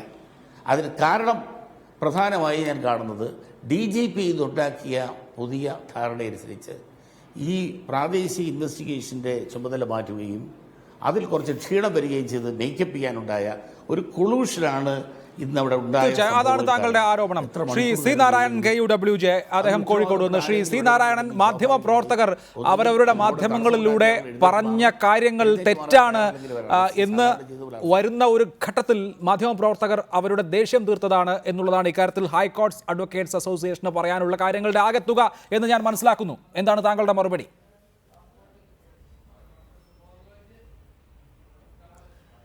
ഇത് യഥാർത്ഥത്തിൽ അങ്ങാടിയിൽ തോറ്റതിന് അമ്മയോട് എന്ന ഒരു തത്വം അനുസരിച്ചാണ് ഇത്തരം കാര്യങ്ങളെ ഞാൻ കാണുന്നത്. കാരണം ഇവിടെ വഴക്ക് യഥാർത്ഥത്തിൽ മാധ്യമ പ്രവർത്തകരും അഭിഭാഷകരും തമ്മിലുള്ളതാവാൻ പാടില്ലായിരുന്നു. ഇവിടെ യഥാർത്ഥ വഴക്ക് പോലീസും അഭിഭാഷകരും തമ്മിലാണ്. ഇവിടെ സംഭവിച്ചത് എന്താണ്? ഒരു ഗവൺമെന്റ് പ്ലീഡർ ഒരു മാനഭംഗ കേസിൽ പ്രതിയായി ഹൈക്കോടതിക്ക് മുമ്പിലെത്തുന്നു. ഇന്നലെ ഹൈക്കോടതി ആ പരാതി പരിഗണിച്ചപ്പോൾ ആ പരാതി അടിസ്ഥാനരഹിതമാണ് എന്ന് പറയാൻ തയ്യാറായില്ല. ഈ ഗവൺമെന്റ് പ്ലീഡർ തൻ്റെ ഈ പരാതി തള്ളണമെന്നും ഇത് റദ്ദ് ചെയ്യണമെന്നും ആവശ്യപ്പെട്ടപ്പോൾ യഥാർത്ഥത്തിൽ ഹൈക്കോടതി അതിന് തയ്യാറായില്ല. ഇത് കാണിക്കുന്ന കാര്യം എന്താണ്? അതിൽ കഴമ്പുണ്ടായാലും ഇല്ലെങ്കിലും, അത് ആരോപണമായാലും തെളിവുണ്ടോ ഇല്ലയോ, ഇതെല്ലാം വിചാരണയിലും തെളിവും ഒക്കെ വെച്ചിട്ട് പിന്നീട് വിലയിരുത്തപ്പെടേണ്ടുന്ന ഒരു സംഭവമാണ്. ഇവിടെ യഥാർത്ഥത്തിൽ ഈ സംഭവം എന്താണെന്ന് റിപ്പോർട്ട് ചെയ്യുക എന്നുള്ളതല്ലാതെ മാധ്യമപ്രവർത്തകർ ഇതിൽ പക്ഷം പിടിച്ചിട്ടില്ല. അപ്പോൾ ശരിക്കും പറഞ്ഞാൽ അഭിഭാഷകർക്ക് യഥാർത്ഥത്തിൽ ഇതിൽ കലിപ്പുള്ളത് പോലീസിനോടാണ്. അങ്ങനെയാണെങ്കിൽ അഭിഭാഷകർ അത് വ്യവസ്ഥാപിതമായ, അവർ പഠിച്ചു വെച്ച വ്യവസ്ഥാപിതമായ രീതിയിൽ അത് പ്രകടിപ്പിക്കുകയും ജനാധിപത്യപരമായ രീതിയിൽ അത് പ്രകടിപ്പിക്കുകയും അതിനാവശ്യമായ കൗണ്ടർ ചെയ്യുകയാണ് ചെയ്യേണ്ടിയിരുന്നത്. അതിനു പകരം ഇത് റിപ്പോർട്ട് ചെയ്യുന്ന മാധ്യമപ്രവർത്തകരെ അവർ കൈകാര്യം ചെയ്യുന്നു എന്നുള്ളത് യഥാർത്ഥത്തിൽ അങ്ങാടിയിൽ തോറ്റതിന് അമ്മയോട് യുദ്ധം ചെയ്യുന്നു എന്ന രീതിയിൽ മാത്രമേ ഇതിനെ കാണാനായിട്ട് കഴിയുള്ളൂ. ഇപ്പോൾ മാധ്യമപ്രവർത്തനത്തിലെ നൈതികതയെക്കുറിച്ചാണ് ഇപ്പോഴേ പ്രമുഖ അഭിഭാഷകർ ചിലർ ക്ഷോഭിച്ച് സംസാരിക്കുന്നത്. ഞാൻ തിരിച്ചു ചോദിക്കാൻ ആഗ്രഹിക്കുകയാണ്, അഭിഭാഷകരെ, നിങ്ങളുടെ നൈതികത എന്താണ്? ഇപ്പോൾ ഒരു ദേവാലയം പോലെ പരിശുദ്ധമാണ് എന്ന് നിങ്ങൾ കരുതുന്ന, അല്ലെങ്കിൽ നിങ്ങൾ സ്ഥാപിച്ചെടുത്തിരിക്കുന്ന, അല്ലെങ്കിൽ നിങ്ങൾ എപ്പോഴും പറഞ്ഞുകൊണ്ടിരിക്കുന്ന ഒരു സ്ഥലത്ത് മറ്റുള്ളവരെ ചവിട്ടാനും തല്ലാനും വേണ്ടിയിട്ടുള്ള അക്രമം കാണിക്കാനുള്ള ലൈസൻസ് നിങ്ങൾക്ക് ഏത് നീതിന്യായ വ്യവസ്ഥയാണ് നിങ്ങൾക്ക് അനുവദിച്ചു തന്നിട്ടുള്ളത്? എന്താണ് അതിന് പറയുള്ള നൈതികത? ഇവിടെ യഥാർത്ഥത്തിൽ റിപ്പോർട്ടിംഗ് എന്ന് പറയുന്നത് അതിൽ നൈതികതയില്ല എന്ന് നിങ്ങൾ ആരോപിക്കുന്നതായിട്ട് മനസ്സിലാക്കുന്നു. റിപ്പോർട്ടിംഗിൽ നൈതികത എന്നത് യഥാർത്ഥത്തിൽ ആരാണ് തീരുമാനിക്കുന്നത്? ഒരു കൂട്ടം അഭിഭാഷകർ മാത്രമാണോ തീരുമാനിക്കുന്നത്? ഇതിൽ എല്ലാ അഭിഭാഷകർക്കും ഇതിൽ പങ്കുണ്ടോ? എല്ലാ അഭിഭാഷകരും ഇതിൽ ഇതേ അഭിപ്രായമുള്ളവരാണോ? അല്ല. ശക്തമായ എതിരഭിപ്രായം അഭിഭാഷകരുടെ ഇടയിൽ തന്നെ ഇക്കാര്യത്തിലുണ്ട്. അപ്പോൾ യഥാർത്ഥത്തിൽ പോലീസിന്റെ ഭാഗത്തോ അല്ലെങ്കിൽ അഭിഭാഷകരുടെ ഭാഗത്തോ അല്ല മാധ്യമപ്രവർത്തകർ റിപ്പോർട്ട് ചെയ്യുകയാണ് ചെയ്യുന്നത്. അതിന്റെ സോഴ്സ് പോലീസാണ് തരുന്നതെങ്കിൽ, പോലീസാണ് അതിന്റെ സോഴ്സ് എങ്കിൽ പോലീസിൽ അത് സ്വീകരിക്കും. അഭിഭാഷകരാണ് സോഴ്സ് എങ്കിൽ അഭിഭാഷകരിൽ സ്വീകരിക്കും. തെരുവിലുള്ള ഒരു കച്ചവടക്കാരനാണ് അതിന്റെ സോഴ്സ് എങ്കിൽ അതിൽ നിന്ന് മാധ്യമപ്രവർത്തകർ ആ സോഴ്സിനെ അതിൽ നിന്നുള്ള വിവരങ്ങൾ സ്വീകരിക്കും. ഈ വിവരങ്ങൾ മനുഷ്യർക്ക് മനസ്സിലാകുന്ന രീതിയിലും അതുപോലെ തന്നെ മനുഷ്യർക്ക് മനസ്സിലാകേണ്ട രീതിയിലും പുറത്ത് അവതരിപ്പിക്കുക എന്നുള്ളത് തന്നെയാണ് മാധ്യമപ്രവർത്തനത്തിലെ പ്രഥമവും പ്രാഥമികവുമായിട്ടുള്ള കർത്തവ്യം. തുടരുക ശ്രീ തോമസ് എബ്രഹാം. ഇവിടെ മാധ്യമപ്രവർത്തകർ അവർക്ക് ബോധ്യമുള്ള കാര്യങ്ങൾ റിപ്പോർട്ട് ചെയ്യുന്നു എന്നുള്ളതിനെ ഒരു പാതകമായി കാണേണ്ട. നോക്കൂ, ഈ കേസിൽ എന്തൊക്കെ അട്ടിമറി ശ്രമം നടന്നിട്ടുണ്ട് എന്നുള്ള കാര്യം അഭിഭാഷകരെ സംബന്ധിച്ച് പ്രത്യേകിച്ച് ചൂണ്ടിക്കാണിച്ചു തരേണ്ട ഒരു കാര്യമേ അല്ല. ഈ പെൺകുട്ടി എന്താണ് അവരുടെ 164 സ്റ്റേറ്റ്മെൻറ്റിൽ പറഞ്ഞിട്ടുള്ളത് എന്ന് നമുക്കറിയാം. ആദ്യം എങ്ങനെയാണ് ഈ സംഭവം ഉണ്ടായത് എന്നുള്ള കാര്യമൊക്കെ നമ്മളെ സംബന്ധിച്ച് ബോധ്യമുള്ളതാണ്. അതിനുശേഷം ജാമ്യ ഹർജി പരിഗണിക്കുന്ന വേളയിൽ ചില മാറ്റം മറിച്ചിലുകൾ ഉണ്ടായി. ഇയാളാണോ എന്നറിയില്ല എന്നൊരു സത്യവാങ്മൂലം ആ പെൺകുട്ടിയുടെ ഭാഗത്തു നിന്നുണ്ടായി. പക്ഷേ അതിനൊക്കെ ആധാരമായത് ഈ പെൺകുട്ടിയുമായി ഈ അഭിഭാഷകന്റെ ബന്ധുക്കളും പിതാവും നടത്തിയ ഒത്തുതീർപ്പ് ശ്രമമാണ് എന്നുള്ളത് പകൽ പോലെ വ്യക്തമാണ്. എന്ന് മാത്രമല്ല, മുദ്രപത്രത്തിൽ എഴുതി രേഖപ്പെടുത്തപ്പെട്ട ഒരു ഒത്തുതീർപ്പാണ് ആ പെൺകുട്ടിയുടെ കുടുംബവും ഈ അഭിഭാഷകന്റെ കുടുംബവും തമ്മിൽ ഉണ്ടായിട്ടുള്ളതും. അപ്പോൾ വലിയ വലിയ ആളുകളൊക്കെ ഇങ്ങനെയുള്ള കുറ്റകൃത്യങ്ങൾ ചെയ്താൽ അത് ഔട്ട് ഓഫ് കോർട്ട് സെറ്റിൽമെൻറ്റോ കുറച്ച് പണം കൊടുത്ത് ഒഴിവാക്കലോ ഒക്കെ ഉണ്ടാകും. അതാരും മിണ്ടാൻ പാടില്ല. വലിയ വലിയ ആളുകളൊക്കെ കുറ്റം ചെയ്താൽ ഇങ്ങനെയാണ് എന്ന് സംസ്ഥാനത്തെ മുഴുവൻ ആളുകളും സമ്മതിച്ചു തരണോ?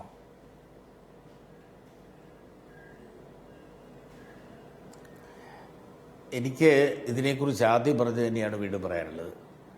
ഇപ്പോൾ ഉണ്ടായ ഇന്നലെ വൈകുന്നേരവും ഇന്നും ഉണ്ടായ സംഭവങ്ങൾക്ക് ധനേഷ് മാത്യു മാഞ്ഞൂരാൻ്റെ കേസുമായി യാതൊരു ബന്ധവുമില്ല എന്ന് വീണ്ടും ഞാൻ അടിവരയിട്ട് പറയുന്നു. ആ കേസിൻ്റെ അന്വേഷണത്തെ സംബന്ധിച്ചുണ്ടായിരുന്ന തർക്കങ്ങളൊക്കെ അതിനൊരു സംവിധാനം ഇന്നിപ്പോൾ DGP വന്നുണ്ടാക്കിയതോടുകൂടി പ്രജുഡിസ്ഡായ പോലീസ് ഓഫീസേഴ്സ് അവരുടെ ഭാഗത്തുള്ള എക്സസസ് അവർ അക്കാര്യത്തിൽ കാണിച്ച ഒരു ആവശ്യമില്ലാത്ത ശുഷ്കാന്തി 164 സ്റ്റേറ്റ്മെൻറ്റ് പോയി എടുക്കാനും അത് പിന്നെ ഒരു മജിസ്ട്രേറ്റിൻ്റെ കയ്യിൽ നിന്ന് വേറൊരു മജിസ്ട്രേറ്റിലേക്ക് മാത്രം മാറ്റാൻ കഴിയുന്ന അയക്കാൻ കഴിയുന്ന രീതിയിലുള്ളൊരു ഒരു സ്റ്റേറ്റ്മെൻറ്റ് പരസ്യമാക്കാനും ഒക്കെ ഇടയാക്കുന്ന രീതിയിലൊരു അന്വേഷണം ഒരു സത്യസന്ധമായ ശരിയായ അല്ല, അതിൽ സത്യസന്ധതയുടെ കൂടുതൽ കണ്ടാൽ മതി. ശ്രീ തോമസ് എബ്രഹാം, എന്തുകൊണ്ടാണ് 164 സ്റ്റേറ്റ്മെന്റ് എടുപ്പിച്ചത്? കാരണം വലിയ സ്വാധീനമുള്ള ആളുകളാണ് ഇക്കാര്യത്തിൽ അട്ടിമറി വരുമെന്ന ബോധ്യമുള്ളത് കൊണ്ടാണല്ലോ മജിസ്ട്രേറ്റിന് മുൻപിൽ മൊഴി രേഖപ്പെടുത്തിയത്. പിന്നെ ഇങ്ങനെയുള്ള വലിയ വലിയ ആളുകളൊക്കെ ചെയ്യുന്ന കുറ്റങ്ങൾ മാറി പോകും എന്ന് ബോധ്യമുള്ള ഏതോ നല്ലവനായ പോലീസുകാരൻ അത് പരസ്യമാക്കാൻ കൂട്ടുനിന്നു എന്ന് കരുതിയാൽ മതി. ഈ കുറ്റത്തിൽ അയാൾ കുറ്റവാളിയാണെങ്കിൽ ശിക്ഷിക്കപ്പെട്ടോട്ടെ. ഈ അഭിഭാഷകന്റെ കാര്യത്തിൽ അയാൾ കുറ്റവാളിയാണെന്ന് കണ്ടെത്തിയാൽ അയാളെ നിയമപരമായി ശിക്ഷിക്കുകയും നടപടിയെടുക്കുകയും ചെയ്തിരുന്നു ഞാനെതിരില്ല. അത് അസോസിയേഷനിൽ ഒരു വക്കീൽ പോലും എതിരില്ല. ആവർത്തിച്ചെന്ന് അസോസിയേഷൻ വ്യക്തമാക്കിയത് ഞങ്ങൾക്ക് ഇക്കാര്യത്തിൽ ഒരു ആശങ്കയില്ല. അയാൾ കുറ്റവാളിയാണെങ്കിൽ അല്ല, അയാൾ കുറ്റവാളിയാണെങ്കിൽ എങ്ങനെ ശിക്ഷിക്കപ്പെടും? എങ്ങനെ ശിക്ഷിക്കപ്പെടും? തോമസ് എബ്രഹാം, എങ്ങനെ ആ കുറ്റവാളിയായ ആൾ ശിക്ഷിക്കപ്പെടും? ഇതിൽ ഇരയായ ആളുകളെ പ്രലോഭിപ്പിച്ചോ ഭീഷണിപ്പെടുത്തിയോ അവർ കാര്യങ്ങൾ വളച്ചൊടിച്ചിരിക്കുന്നു. കോടതിയിൽ എത്തിയപ്പോൾ കണ്ടതാണ് അത്. ഒരു ഘട്ടത്തിൽ അങ്ങനെയൊക്കെയുള്ള മാറ്റം മറിച്ചിലുകൾ വലിയ സ്വാധീനമുള്ള ആളുകൾക്ക് ഏത് കേസിലും ചെയ്യാൻ സാധിക്കും. നീതിപൂർവകമായി കേസ് നടന്നാലല്ലേ സത്യം തെളിയുള്ളൂ. അയാൾ കുറ്റക്കാരനാണെങ്കിൽ ശിക്ഷിക്കപ്പെടട്ടെ എന്നുള്ള വാദത്തിന് ആത്മാർത്ഥതയില്ല ദൗർഭാഗ്യവശാൽ. ശ്രീ തോമസ് എബ്രഹാം, റോഡ് തടയാമോ? 2 മണിക്കൂർ നേരത്തോളം ഹൈക്കോടതിയുടെ മുമ്പിൽ ഹൈക്കോടതിയുടെ ഉത്തരവ് പോലും ലംഘിച്ചുകൊണ്ട് വാസ്തവത്തിൽ അവർ കാണിച്ച കോർട്ടലക്ഷ്യമാണ്. റിപ്പീറ്റഡായി ഹൈക്കോടതി പറഞ്ഞിട്ടാണ് റോഡ് തടയരുത്. ഹൈക്കോടതിയുടെ ഗേറ്റ് തന്നെ തടയുക.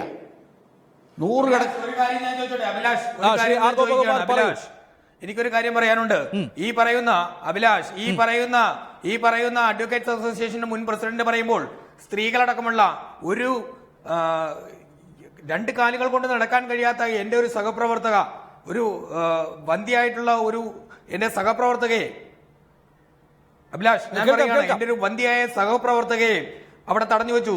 3 സ്ത്രീ സഹപ്രവർത്തകരെ അവിടെ തടഞ്ഞു വെച്ചു. ഈ സ്ത്രീ സഹപ്രവർത്തകരെ തടഞ്ഞു വെക്കുവാനുള്ള എന്തെങ്കിലും അവകാശം ഈ അഭിഭാഷകർക്കുണ്ടോ? അവർ അവസാനം രജിസ്ട്രാറിന്റെ അടുത്ത് പോകുന്നു. അവർ ചീഫ് ജസ്റ്റിസിന്റെ കോടതിയിൽ അഭയം പ്രാപിച്ചു. ഇത് പറയുമ്പോൾ തന്നെ ഞാനൊരു കാര്യം ചോദിക്കുന്നു. ഈ പറയുന്ന ഭരണഘടനയുടെ അടിസ്ഥാനത്തിൽ തന്നെ, ഇന്ത്യൻ ഭരണഘടനയുടെ അടിസ്ഥാനത്തിൽ തന്നെയാണ് ഈ മാധ്യമ പ്രവർത്തകരും ഈ പറയുന്ന അഭിഭാഷകരും എല്ലാം പ്രവർത്തിക്കുന്നത്. അതുകൊണ്ട് തന്നെ ഈ 19(1)(a)യിൽ പറയുന്ന അറിയുവാനുള്ള അവകാശത്തിൽ ഞങ്ങൾക്ക് മാധ്യമപ്രവർത്തകർക്ക് പ്രത്യേകിച്ച് അവകാശങ്ങൾ തരുന്നില്ല എന്ന് പറയുമ്പോൾ പോലും, നിങ്ങൾ പറയുന്ന അമേരിക്കയിലടക്കം ഈ പറയുന്ന ഒരു മാധ്യമപ്രവർത്തകൻ, അവർക്ക് അവിടെ പ്രത്യേകമായ ഡ്രസ് കോഡുണ്ട്. ആ മാധ്യമപ്രവർത്തകൻ ഒരു തിരക്കുള്ള കവലയിൽ വന്നാൽ അയാളെ കടത്തിവിട്ടതിന് ശേഷമായിരിക്കും അവിടെയുള്ള മറ്റ് ഗതാഗതങ്ങൾ മുന്നോട്ട് പോവുക. ഇതനുസരിച്ച് പറയുമ്പോൾ ഞങ്ങളുടെ 4 വനിതകളടക്കമുള്ള സഹപ്രവർത്തകരെ ഈ പറയുന്ന ആഭാസത്തരം പറഞ്ഞുകൊണ്ട്, ഞങ്ങളുടെ ഇപ്പോൾ ഏറ്റവും ടെക്നോളജിക്കലി ഏറ്റവും അഡ്വാൻസ്ഡ് ആയിട്ടുള്ള ഒരു കാലമാണ്. ഈ കാലത്തിൽ ഈ പറയുന്ന തെറികൾ മുഴുവൻ ഞങ്ങൾ കേൾക്കുകയാണ്. ഞങ്ങളുടെ സഹോദരികൾ, ഞങ്ങളുടെ സഹപ്രവർത്തകർ, ഇവർ കേൾക്കുന്ന തെറികൾ കേൾക്കുമ്പോൾ ഞങ്ങൾ റോഡിൽ കുത്തിയിരിക്കണോ, മരിക്കണോ, അല്ലെങ്കിൽ തല്ലിക്കൊല്ലണമോ എന്നുള്ളത് പൊതുസമൂഹം തീരുമാനിക്കേണ്ട കാര്യമാണ്. ഇത്തരത്തിൽ ഈ പറയുന്ന നിയമങ്ങൾ കയ്യിലെടുക്കുവാൻ ഈ അഭിഭാഷകർക്ക് എന്താണ് അവകാശം?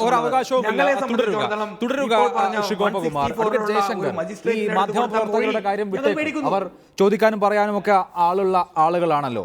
ഈ പെൺകുട്ടിയുടെ 164 സ്റ്റേറ്റ്മെന്റിൽ മജിസ്ട്രേറ്റ് മുൻപാകെ കൊടുത്ത മൊഴിയിൽ പറയുന്നത്, ഞാൻ 7:30 ജോലി കഴിഞ്ഞ് ഷോപ്പിൽ നിന്ന് ഇറങ്ങി കനാൽ റോഡിൻ്റെ സൈഡിലൂടെ മെയിൻ റോഡിലേക്ക് പോകുമ്പോൾ എതിരെ ഒരാൾ വരുന്നുണ്ടായിരുന്നു.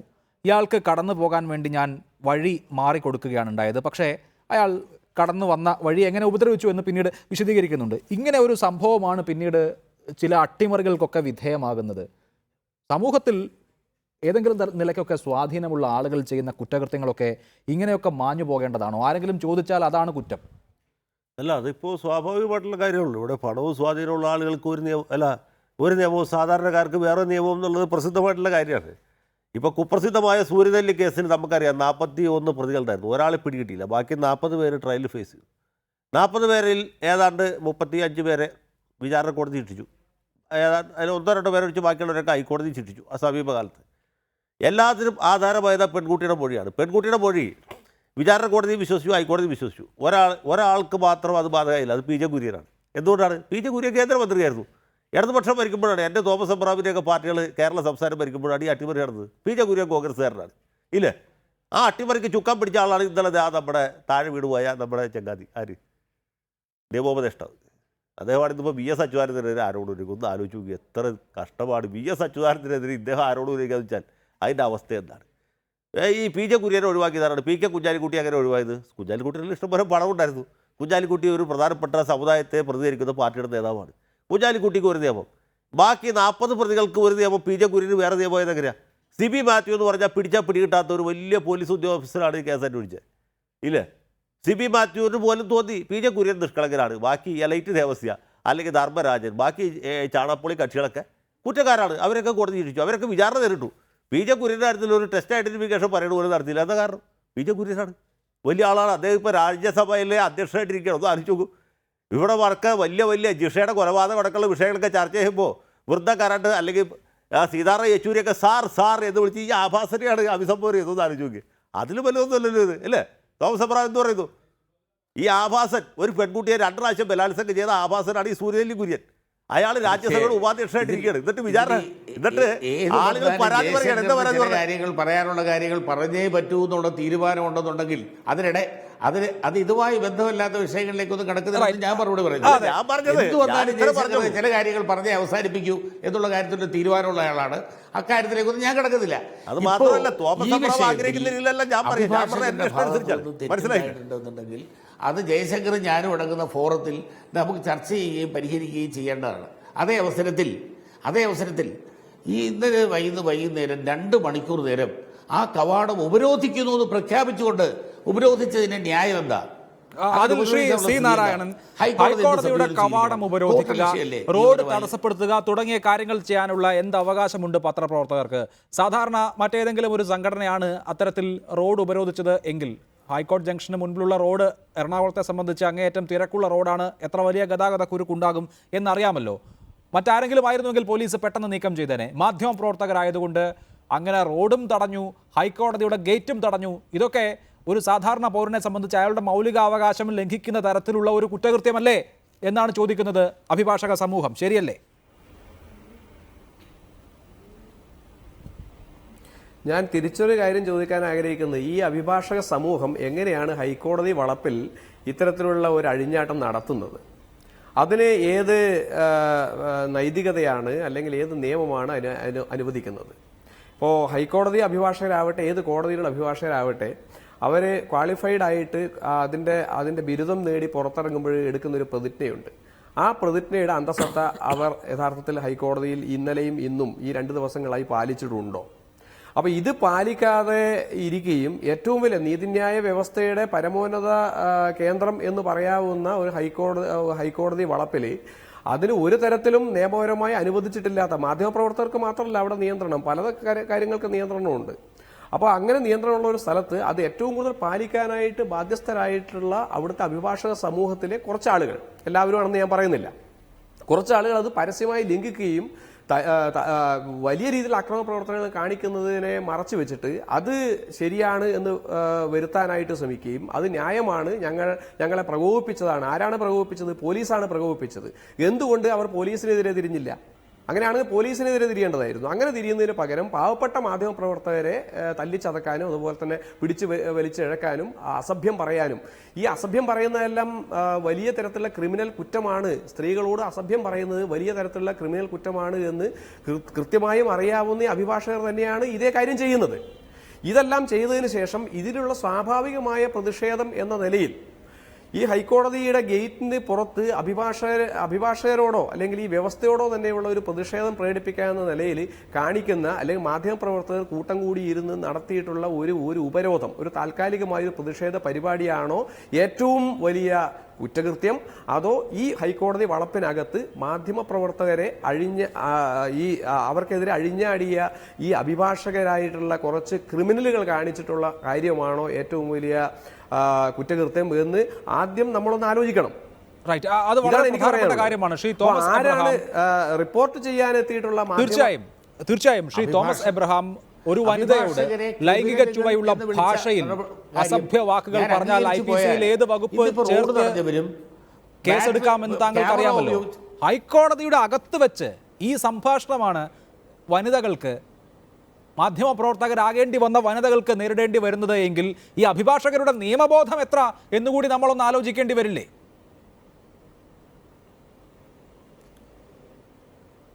അത് ആ ഉണ്ടായ സംഭവങ്ങളെ സംബന്ധിച്ചുള്ള ഒരു വേർഷൻ മാത്രമാണിത്. അതിനെ സംബന്ധിച്ചൊരു ഡിഫറെൻറ്റ് വേർഷൻ വേറെയുണ്ട്.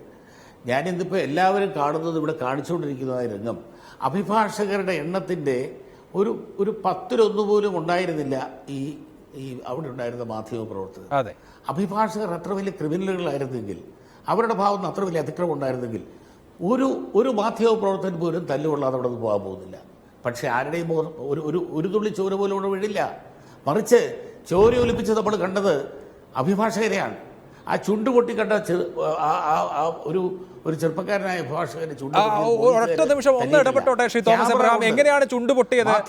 എങ്ങനെയാണ് ചുണ്ടുപൊട്ടിയത്? എങ്ങനെയാണ് ചുണ്ടുപൊട്ടിയത്? മാധ്യമപ്രവർത്തകർ ധർണ ഇരിക്കുകയായിരുന്നു പുറത്ത്. ആ ധർണ ഇരുന്ന മാധ്യമപ്രവർത്തകരുടെ അകത്തേക്ക് അദ്ദേഹം വണ്ടി ഓടിച്ച് കയറ്റി, ഒടുവിൽ വണ്ടിയിൽ നിന്ന് വീഴുകയാണ് ചെയ്തത്. പറയൂ, എങ്ങനെയാണ് ആ ചെറുപ്പക്കാരന്റെ ചുണ്ടിൽ മുറിവേറ്റത്? അഭിലാഷ്, എനിക്ക് പറയാനുണ്ട്. അഭിലാഷ്, ഇതിനുള്ള കാര്യം എന്ന് പറഞ്ഞാൽ ഈ അഭിഭാഷകർ അവരുടെ അഭിഭാഷക വൃത്തിയെ കാണുന്ന പോലെയല്ല ദൃശ്യമാധ്യമ അഭിലാഷ്, ഈ ദൃശ്യമാധ്യമ പ്രവർത്തകരും ഈ പറഞ്ഞ പത്രമാധ്യമ പ്രവർത്തകരും ഈ അഭിഭാഷകർ അവരുടെ ജോലിയെ കാണുന്നത് പോലെ, അവരുടെ പ്രൊഫഷനെ കാണുന്ന പോലെ കാണുന്ന ആൾക്കാരല്ല. ഞങ്ങളുടെ ക്യാമറ എന്ന് പറയുന്നത് പല കാലങ്ങളിലും ഈ കേരളം കണ്ടിട്ടുള്ളതാണ്. ഞങ്ങൾ വീണ് മരിച്ചാലും ആ ക്യാമറ ഞങ്ങൾ പൊത്തിപ്പിടിക്കും, ആ ക്യാമറയെ ഞങ്ങൾ രക്ഷിച്ചെടുക്കും, അതിലുള്ള ദൃശ്യങ്ങൾ ഞങ്ങൾ സംരക്ഷിച്ചെടുക്കും. ആ ക്യാമറ കൊണ്ട് ഒരാളെ തല്ലി എന്ന് പറയുന്നത് അവിടെ യഥാർത്ഥത്തിൽ മാധ്യമ പ്രവർത്തകരെ ചക്രവ്യൂഹത്തിൽ പെടുത്തുകയായിരുന്നു. ഈ ചക്രവ്യൂഹത്തിൽ നിന്നും ഈ നീതിന്യായ വ്യവസ്ഥയുടെ ഭാഗമായി ഇവിടെ ഉണ്ടായിരുന്ന പോലീസുകാരുണ്ടായിരുന്നില്ലായിരുന്നുവെങ്കിൽ ഞങ്ങളൊന്നും ഇപ്പോൾ ഈ സ്റ്റുഡിയോയിൽ വന്നിരുന്ന് ഇത് പറയുവാനുള്ള ഞങ്ങൾക്ക് അവസരമുണ്ടാവുകയില്ലായിരുന്നു. അത്തരത്തിൽ അവിടെ ക്രിമിനലുകളുടെ അഴിഞ്ഞാട്ടമായിരുന്നു. അവർ പറഞ്ഞ മുഴുവൻ കാര്യങ്ങളും ഇവിടെയുള്ള ദൃശ്യമാധ്യമ പ്രവർത്തകരുടെ ക്യാമറകളിൽ പതിഞ്ഞിട്ടുണ്ട്.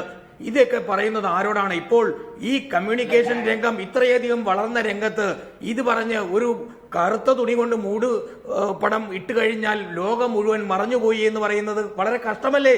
ഞങ്ങളെ തല്ലിക്കൊല്ലാൻ ശ്രമിച്ചു. ഞങ്ങളെ അവിടെ ഞങ്ങളുടെ പ്രസിഡന്റ് ശ്രീ കെ രവികുമാറിനെ വഴിയിൽ തടഞ്ഞിട്ട് അവിടെ ചവിട്ടി മെതിക്കുകയുണ്ടായി. വളരെ വിൽസൺ, അങ്ങനെ എത്രയോ ആൾക്കാരെ ചവിട്ടി. ഇതിനിടയ്ക്ക് പോലീസ് വന്ന് രക്ഷിച്ചില്ലായിരുന്നുവെങ്കിൽ, അതിനിടയ്ക്ക് അഭിവന്ദ്യനായ ചീഫ് ജസ്റ്റിസ് പോലീസ് കമ്മീഷണറെ വിളിച്ചു പറഞ്ഞ ഒരു നിർദ്ദേശത്തിന്റെ പേരിൽ പോലീസ് കമ്മീഷണർ വന്ന് ഇടപെട്ടില്ലായിരുന്നെങ്കിൽ, Shri MP Dinesh police commissioner വന്ന് അവിടെ ഒരു സമരം ഉണ്ടാക്കിയില്ലായിരുന്നെങ്കിൽ ഞങ്ങളൊന്നും ജീവനോടെ ഈ സ്റ്റുഡിയോയിൽ ഇരിക്കും എന്ന് എനിക്ക് തോന്നുന്നില്ല. എന്തുകൊണ്ടെന്നാൽ അഭിഭാഷക വൃത്തി ഇത്രയധികം അധപ്പതിച്ചിരിക്കുന്നു. കഷ്ടമാണ്. ഈ പറയുന്ന നീതിന്യായ വ്യവസ്ഥയുടെ ഭരണഘടനയുടെ വലിയ വ്യവസ്ഥകൾ പറയേണ്ടിയിരുന്ന ഈ പറയുന്ന ആളുകൾ പറയുന്ന ഭാഷണങ്ങൾ ഈ രാജ്യത്ത് ഈ പൊതുജനങ്ങളോട് ഞങ്ങൾക്ക് പുറത്ത് തുറന്നു കാണിക്കാൻ പറ്റില്ല. ഒരു സ്വകാര്യ സദസ്സുണ്ടെങ്കിൽ ഈ പറഞ്ഞ തോമസ് എബ്രഹാമിനെ നമ്മൾ വേണമെങ്കിൽ സ്വകാര്യമായി ഇത് തുറന്നു വെച്ചു കൊടുക്കാം. കേട്ടുകഴിഞ്ഞാൽ അമ്മ പെങ്ങന്മാർ കണ്ണുപൊത്തി പോകുന്ന തരത്തിലുള്ള വൃത്തികെട്ട ഭാഷണങ്ങൾ പറയുന്നവരാണോ അഭിഭാഷകർ? അല്ല. അഭിഭാഷകർ, നിങ്ങൾക്കറിയാം സ്വാതന്ത്ര്യ സമര ചരിത്രം, തീർച്ചയായും തുടരുക ശ്രീ ഗോപകുമാർ, തുടരുക. അഡ്വക്കേറ്റ് ജയശങ്കർ, മുൻപ് ചെന്നൈയിൽ, ഡൽഹിയിൽ ഒക്കെ നമ്മൾ ഇത് കണ്ടിട്ടുണ്ട്, ഇപ്പോൾ കേരള ഹൈക്കോടതിയിലും കണ്ടു. എന്തുകൊണ്ട് ഇങ്ങനെ ഉണ്ടാകുന്നു എന്ന് ചോദിക്കുമ്പോൾ നിയമത്തിന് മുകളിലാണ്. ഞങ്ങൾ ചില ക്രിമിനൽ പ്രവർത്തനങ്ങളൊന്നും ചെയ്താൽ വലിയ ബുദ്ധിമുട്ടില്ലാതെ അങ്ങ് പോകും. അങ്ങനെ ഈ അഭിഭാഷക പദവി നൽകുന്ന ഒരു അധികാര ബോധമാണോ ഇങ്ങനെയൊക്കെ പെരുമാറാൻ ഇവരെയൊക്കെ പ്രേരിപ്പിക്കുന്നത്? അല്ല, അങ്ങനെയാണ് ഞാൻ വിചാരിക്കത്തില്ല. ഇപ്പോൾ ഡൽഹിയിൽ നടന്ന സംഭവം നമുക്കറിയാം. തികച്ചും രാഷ്ട്രീയ പ്രേരിതമായി ഒരു പ്രത്യേക രാഷ്ട്രീയ പാർട്ടിയുടെ പ്രവർത്തകരായിട്ടുള്ള അഭിഭാഷകർ, ഒരു പ്രത്യേക രാഷ്ട്രീയ പാർട്ടിയുടെ അനുഭവമുള്ള ആളുകൾ ഒരു കേസിൽ പ്രതിയായിട്ട് സ്നേഹ പ്രചോദിതരായി എന്ന വ്യാജേന ആ ചെറുപ്പക്കാരനെ ആക്രമിക്കുകയും ഗുരുതരമായി പരിക്കേൽപ്പിക്കുകയും നമ്മളൊക്കെ അപലപിച്ചാണ്, ഞാനടക്കമുള്ള ആളുകൾ അപലപിച്ചാണ് പ്രസ്താവനയൊക്കെ ഇറക്കിയത്. ചെന്നൈയിൽ നടന്നത് വേറൊരു രീതിയിലാണ്. അവിടെ അഭിഭാഷകർ ചേരിതിരിഞ്ഞ് ജാതീയമായിട്ടും മറ്റു വിഷയത്തിലൊക്കെ വലിയ ചേരിതിരിവുള്ള സ്ഥലമാണ്. അവിടെ മദ്രാസ് ഹൈക്കോടതിയിൽ ആക്രമണം ഉണ്ടായി. ഒരു ജഡ്ജിയുടെ ചേംബറിൽ ജഡ്ജി കോടതിയിൽ നിന്ന് ഇറങ്ങി ഓടുന്ന ആ സംഭവം പോലും ഉണ്ട്. അവിടെയൊക്കെ ജഡ്ജിമാർ പോലും ചേരി ഗ്രൂപ്പായിട്ട് പ്രവർത്തിക്കുന്ന സ്ഥലമാണ്, നമുക്ക് സങ്കല്പിക്കാൻ പറ്റില്ല. അങ്ങനെയൊക്കെയുള്ള സംഭവങ്ങളുണ്ട്. കേരള ഹൈക്കോടതിയെക്കുറിച്ച് ഞാൻ പറഞ്ഞില്ല, ഇങ്ങനെ ഒരു സംഭവം ഇതുവരും ഉണ്ടായിട്ടേ ഇല്ല. കേരള ഹൈക്കോടതിയുടെ ചരിത്രത്തിൽ ശാരീരികമായ ആക്രമണം അല്ലെങ്കിൽ തെറിവിളി, ഭീഷണി ഇങ്ങനെയൊന്നും ഉണ്ടാകാറില്ല. ഹൈക്കോടതി വക്കീൽമാർക്ക് ഒരു ക്ലാസ് ഉണ്ട്. നമ്മളിപ്പോൾ കീഴ്ക്കോടതിയിൽ നിന്ന് പുതുതായിട്ട് പ്രാക്ടീസ് ചെയ്ത് ഇങ്ങോട്ട് മാറിയ ആളെ നമുക്ക് ഒറ്റ കോടതിയിൽ കണ്ട മനസ്സിലാവും. ഉദാഹരണത്തിന് ഈ കേസ് കഴിയുമ്പോൾ ഇവർ ഈ ഗൗഡ് ഒരു തോളത്തിന്, ഹൈക്കോടതിയിൽ ഒരു വക്കീൽ അങ്ങനെ ചെയ്യില്ല, മനസ്സിലായോ? അപ്പോൾ ഇയാൾ പെരുമ്പാവൂരിൽ അല്ലെങ്കിൽ കാഞ്ഞിരപ്പള്ളിയിൽ നിന്ന് കഴിഞ്ഞ ആഴ്ച പ്രാക്ടീസ് ഹൈക്കോടതിയിലേക്ക് മാറിയ ആളെന്ന് നമുക്ക് മനസ്സിലാവും. ആ ഒരു ഡിഫറൻസ് ഉണ്ട്. ഞാനത് മറ്റേ താഴെ കോടതിയിൽ പ്രാക്ടീസ് ചെയ്ത വക്കീലന്മാർ മോശമാക്കി പറഞ്ഞല്ല, ഒറ്റ നോട്ടത്തിൽ മനസ്സിലാവും ഇയാൾ ഹൈക്കോടതി വക്കീലാണോ പുറമേ നിന്ന ആളാണ്. അങ്ങനെ ഹൈക്കോടതി വക്കീൽമാർ ഒരിക്കലും അങ്ങനെ ഒരു കുഴപ്പത്തിനോ ഭീഷണിക്കോ സിദ്ധാബാദിനോ ഇംഗിലാബിനോ ഒന്നും പോകുന്നവരല്ല. ഇപ്പോൾ ഞാൻ നേരത്തെ പറഞ്ഞില്ല, തോമസ് എബ്രഹാം പ്രസിഡന്റ് ഞങ്ങൾ മെഴുതിരി കത്തിച്ചാണ് പട്ടാപ്പകൽ, ഡയോജനീസിൻ്റെ സിദ്ധാന്തം അനുസരിച്ച് പട്ടാപ്പകൽ മെഴുതിരി കത്തിച്ചാണ് പ്രതിഷേധിച്ചത്. അങ്ങനെയൊക്കെയുള്ള പ്രതിഷേധങ്ങൾ നമുക്കറിയാം. ശ്രീ ദാമോദരൻ പ്രസിഡന്റായിരിക്കും എം ജി റോഡിൽ കൂടി ഞങ്ങൾ ജാഥ നടത്തി സിവിൽ നിയമ ഭേദഗതിക്കെതിരെ. അതൊക്കെ ഉണ്ടായ കാര്യങ്ങളാണ്. അങ്ങനെയൊക്കെയുള്ള പ്രകടനങ്ങളെ ഹൈക്കോടതിക്കാർക്ക് പറഞ്ഞുള്ളൂ. രാമകുമാർ പ്രസിഡന്റ് വിലാപയാത്ര നടത്തി, ബൈക്ക് വെച്ച് മൗനയാത്ര നടത്തിയിട്ടുണ്ട്. ഇങ്ങനെയൊക്കെ പല സംഭവങ്ങളുണ്ടായിരുന്നെങ്കിലും ഇതുപോലെ ഒരു സംഭവം ഹൈക്കോടതിയുടെ ചരിത്രത്തിലുണ്ടായില്ല. നിങ്ങൾ നോക്കിക്കോളൂ, 1956 കേരള ഹൈക്കോടതി ഇവിടെ പ്രവർത്തനം തുടങ്ങി. അതിനു മുമ്പ് 48 മറ്റോ ട്രാവൻകൂർ കൊച്ചിൻ ഹൈക്കോടതി ഇതേ വളപ്പിൽ തൊട്ടപ്പുറത്ത് ആ കെട്ടിടത്തിൽ പ്രവർത്തനം തുടങ്ങി. അന്ന് മുതൽ ഇന്ന് വരെ ഇങ്ങനെ ഒരു സംഭവം ഉണ്ടായിട്ടില്ല, ഹൈക്കോടതിയുടെ ചരിത്രത്തിലുണ്ടായില്ല. ഞാൻ വേറെ കാര്യം പറയും, ഞങ്ങളൊക്കെ വളരെ വികാരപരമായിട്ട് പ്രതികരിച്ച ഒരു സംഭവമുണ്ട്. തോമസ് എബ്രഹാം ഹൈക്കോടതിയിലേക്ക് വന്ന മുമ്പ് 1992 അന്ന് ജഗന്നാഥ റാവു എന്ന് പറഞ്ഞ ആധാരക്കാരനായിരുന്നു ചീഫ് ജസ്റ്റിസ്. അദ്ദേഹത്തിൻ്റെ കാലത്ത് ക്വിറ്റ് ഇന്ത്യ സമര ദിനം 1942 ക്വിറ്റ് ഇന്ത്യ സമരം. അതിൻ്റെ 50ാം വാർഷികം പ്രമാണിച്ച് രാജ്യത്ത് ഒട്ടുക്ക് അവധി കൊടുത്തു. കേരള ഹൈക്കോടതിക്കും അവധിയായി. കരുണാകരനായിരുന്നു മുഖ്യമന്ത്രി, നരസിംഹറാവുവാണ് പ്രധാനമന്ത്രി. അവധി പ്രഖ്യാപിച്ചു, ഹൈക്കോടതിക്കും അവധി കിട്ടി, ഞങ്ങളൊക്കെ അവധി എല്ലാവർക്കും കിട്ടി. അത് കഴിഞ്ഞ് അന്ന് രജിസ്ട്രാറായിരുന്ന ഒരു കൊഞ്ഞാണന്മാരെ എവിടെയുണ്ട്, അദ്ദേഹം എന്ത് ചെയ്തു വെച്ചാൽ അദ്ദേഹത്തിൻ്റെ കുബുദ്ധിയിൽ തോന്നിയതാണ് ഈ ക്വിറ്റ് ഇന്ത്യ സമര ദിനത്തിന് കൊടുത്ത അവധി റീകൂപ്പ് ചെയ്യണം. കാരണം ഹൈക്കോടതി മിനിമം 200 ദിവസം വർക്ക് ചെയ്യണമെന്ന് നിയമമുണ്ട്. അങ്ങനെ അപ്പോൾ ഇത് ഞങ്ങളെപ്പോലെ കുറച്ച്, ഞാനൊക്കെ വളരെ ചെറുപ്പമാണ്, തലയിൽ മുടിയൊക്കെ ഉള്ള കാലം, നമ്മളൊക്കെ ഇതിൽ കേട്ടപ്പോൾ നമ്മുടെയൊക്കെ ചോര തളിച്ചു. കാരണം ക്വിറ്റ് ഇന്ത്യ സമര സേനാനികളെ ആക്ഷേപിക്കുന്നത് തുല്യമാണ്, നമുക്ക് പ്രതിഷേധിക്കണം, പ്രമേയം പാസ്സാക്കണം എന്ന് പറഞ്ഞ് യോഗം വിളിച്ചു. അത് ശ്രീ മത്തായി പായ്ക്കടയാണ് ആ അസോസിയേഷൻ്റെ പ്രസിഡന്റ്. മത്തായി പായ്ക്കട അടക്കമുള്ള ആളുകൾ യോഗമൊക്കെ ചേർന്നു. യോഗം തുടങ്ങുമ്പോൾ പ്രതിഷേധിക്കണമെന്നേ പരിപാടിയുള്ളൂ. അന്ന് സർവാദരണീയനായ ശ്രീ എസ് നാരായണൻ പോറ്റി, ഏറ്റവും സീനിയറായിട്ടുള്ള വക്കീലാണ്, കെ കരുണാകരനൊക്കെ വേണ്ടി ഹാജരായിക്കൊണ്ടിരുന്ന അതിപ്രഗത്ഭനായ അഭിഭാഷകനാണ്. അദ്ദേഹം പിൽക്കാലത്ത് അഡ്വക്കേറ്റ് ജനറലായി. ശ്രീ നാരായണൻ പോറ്റി ഉയരം കുറഞ്ഞ ഒരാളായിരുന്നു. അദ്ദേഹം ഈ യോഗത്തിൽ വരികയും ഞങ്ങളൊന്നും അദ്ദേഹത്തെ ക്ഷണിച്ചിരുന്നൊന്നുമില്ല. അദ്ദേഹം അന്ന് മേശപ്പുറത്ത് കയറുന്നത് എനിക്കിപ്പോഴും ഓർമ്മയുണ്ടായിരുന്നു. മേശപ്പുറത്ത് കയറിയിട്ട് അദ്ദേഹം പറഞ്ഞു, ഇത് ക്വിറ്റ് ഇന്ത്യ സമര സേനാനികളെ ആക്ഷേപിക്കുന്നതിന് തുല്യമാണ്, നമ്മുടെ ദേശീയ ചരിത്രത്തെ ആക്ഷേപിക്കുന്നതിന് തുല്യമാണ്. പ്രതിഷേധിച്ചാൽ പോരാ, പ്രതികരിച്ചാൽ പോരാ, പ്രമേയം പാസ്സാക്കിയാൽ പോരാ, നമ്മൾ കോടതി ബഹിഷ്കരിക്കണം. ആ ശനിയാഴ്ച കേരള ഹൈക്കോടതി ബഹിഷ്കരിച്ചു. ഒരൊറ്റ കുഞ്ഞു പോലും കയറിയില്ല. അന്ന് കയറിയ ഒരു കരിങ്കാലി ഉണ്ട്, അദ്ദേഹം പിൽക്കാലത്ത് സുപ്രീം കോടതി ജഡ്ജിയായി. പേര് ഞാൻ പറയാനുള്ള എല്ലാവർക്കും അറിയാവുന്നതാണ്. ഇങ്ങനെയൊക്കെയുള്ള വലിയ ചരിത്രമുണ്ട്. അഭിഭാഷകർ പ്രതിഷേധിച്ചിട്ടുണ്ട്, പ്രതികരിക്കേണ്ട സമയത്ത് കോടതി ബഹിഷ്കരിച്ചിട്ടുണ്ട്. കോടതി ബഹിഷ്കരിക്കുക സുപ്രീം കോടതി പറഞ്ഞ കോടതി അലക്ഷ്യമാണെന്നാണ്. അതൊക്കെ ഇപ്പോൾ കോടതി അലക്ഷ്യമാണെങ്കിൽ പോലും നമ്മൾ ബഹിഷ്കരിക്കും. അതൊക്കെ അതിന് ചരിത്രമുണ്ട്. കേരള ഹൈക്കോടതി അഭിഭാഷകർക്ക് ഒരു ചരിത്രമുണ്ട്, പാരമ്പര്യമുണ്ട്. അതിന് വിപരീതമായിട്ട് സത്യത്തിൽ എനിക്ക് ദുഃഖമാണ് തോന്നുന്നത്. തീർച്ചയായും മാധ്യമപ്രവർത്തകർ, ഞാൻ പറഞ്ഞില്ല, ഈ പ്രീതി എന്ന് പറഞ്ഞ കാലുകൊണ്ട് വയ്യാത്ത സ്ത്രീ, അത് എത്ര കൊല്ലമായിട്ട് നമ്മൾ കാണുന്നതാണ്. ഒരു പാവ സ്ത്രീയാണ്. റോസമ്മ ചാക്കോ, നമ്മുടെ സ്വന്തം സഹോദരി പോലെ നമ്മളൊക്കെ സ്നേഹിക്കുകയും ബഹുമാനിക്കുകയും ചെയ്യുന്ന ഒരു സഹോദരിയാണ്. മലയാള മനോരമ പേപ്പറിൻ്റെ. അങ്ങനെ എത്രയോ പേര്, ഇവരൊക്കെ നമ്മുടെ കുടുംബാംഗങ്ങളെ പോലെയാണ്. ജി ഷഹീദ്, എൻ്റെ വക്കീൽ ഓഫീസിൻ്റെ തൊട്ടടുത്താണ് അദ്ദേഹത്തിൻ്റെ വീട്. ഞങ്ങളെ വക്കീൽ ഓഫീസിൽ വന്ന് പഴയ SEC ഒക്കെ നോക്കി അദ്ദേഹം മാതൃഭൂമിക്ക് നിയമരംഗം തയ്യാറാക്കുന്ന ആളാണ്. ഇങ്ങനെയൊക്കെ നമുക്ക് പ്രിയങ്കരായ ആളുകൾ. നന്ദഗോപാൽ നമ്പ്യാർ അഭിഭാഷകൻ തന്നെയാണ്. താജുദ്ദീൻ, BH മൻസൂറിനെ അറിയില്ല, നമ്മുടെ ഇന്ത്യ വിഷന് വേണ്ടി ചെയ്തിരുന്ന, ഇപ്പോൾ മനോരമ ന്യൂസിന് വേണ്ടി പ്രവർത്തിക്കുന്ന ആളാണ്. ഇവരൊക്കെ മാധ്യമപ്രവർത്തകരാണോ അഭിഭാഷകരാണോ എന്ന് ചോദിച്ചാൽ ബുദ്ധിമുട്ടാണ്. മാധ്യമപ്രവർത്തകരുമാണ്, അഭിഭാഷകരുമാണ്. നമ്മുടെ കുടുംബാംഗങ്ങളെ പോലെ ഇങ്ങനെ കുടുംബാംഗങ്ങൾ തമ്മിൽ ഒരു വഴക്കുണ്ടോ? സത്യത്തിൽ ദുഃഖകരമാണ്. തീർച്ചയായും എനിക്ക് വളരെ ദുഃഖമുണ്ട്. തീർച്ചയായും അങ്ങേയറ്റം അപലപനീയമായ കാര്യങ്ങളാണ് ഇന്ന് ഹൈക്കോടതി പരിസരത്ത് അരങ്ങേറിയിട്ടുള്ളത് എന്നുള്ള കാര്യവും വ്യക്തമാണ്. വളരെ നന്ദി അഡ്വക്കേറ്റ് ജയശങ്കർ, തോമസ് എബ്രഹാം, ഷിയാർ ഗോപകുമാർ, ശ്രീ C നാരായണൻ സംസാരിച്ചതിന്.